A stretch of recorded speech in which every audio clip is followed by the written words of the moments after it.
ఉండి ఇంకా సైట్ ఇబ్బంది ఉండే వాళ్ళకి వాళ్ళు 1 సెంట్ ఇచ్చారన్నా మనం 2 సెంట్లు పేదవాళ్ళకి మనం అంతా కూడా ఇచ్చేటట్టుగా దాన్ని ఒకసారి చూడాలన్నా. ఇంకొకటి లాస్ట్ది ఆ రోజు మనం యోగాలంలో మనది 2100 మైలేజ్ స్టోన్ వేసామన్నా. ఆ రోజు మైలేజ్ స్టోన్లో కూడా మీరు ఆ రోజు ప్రామిస్ చేశారు అండర్ గ్రౌండ్ డ్రైనేజ్ సిస్టమ్ అనేది మేము అడిగాం. అండర్ గ్రౌండ్ డ్రైనేజ్ సిస్టమ్ మన ప్రభుత్వం రాగానే చేస్తారని చెప్పేసి ఆ రోజు చెప్పారు. అది కూడా మన ప్రభుత్వం రాగానే మొదలు పెడితే 2-3 ఇయర్స్ లోపల అండర్ గ్రౌండ్ డ్రైనేజ్ సిస్టమ్ అయిపోయిందంటే దాంట్లోనే డ్రైనేజ్తో పాటు డ్రింకింగ్ వాటరు, కేబుల్స్, ఎలక్ట్రికల్, మళ్ళీ పైన రోడ్డు అన్నీ వచ్చినాయి. అంటే ఒంగోలు కూడా మళ్ళీ బ్యూటిఫికేషన్లో కానీ అన్నీ కూడా బాగుంటుంది, కొత్త రకం అనేది వస్తుందని చెప్పేసి మిమ్మల్ని కోరుకుంటా ఉన్నా.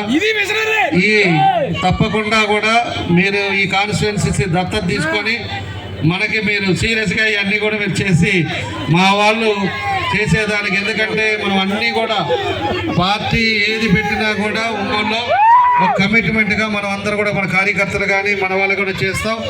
తప్పకుండా ఇవన్నీ కూడా మీరు చేయండి అని చెప్పేసి మిమ్మల్ని కోరుకుంటూ ఈరోజు ఒక మంచి కార్యక్రమం కూడా ఇక్కడ పెట్టి ఈరోజు చాలా సక్సెస్ఫుల్గా చేసి మళ్ళీ మీరు మాతోటి ఎంతసేపు టైం స్పేర్ చేసినందుకు మనస్ఫూర్తిగా మీకు మా అందరి తరఫున అభినందనలు, ధన్యవాదాలు తెలియజేస్తూ సెలవు తీసుకుంటున్నారు. అందరికీ నమస్కారం.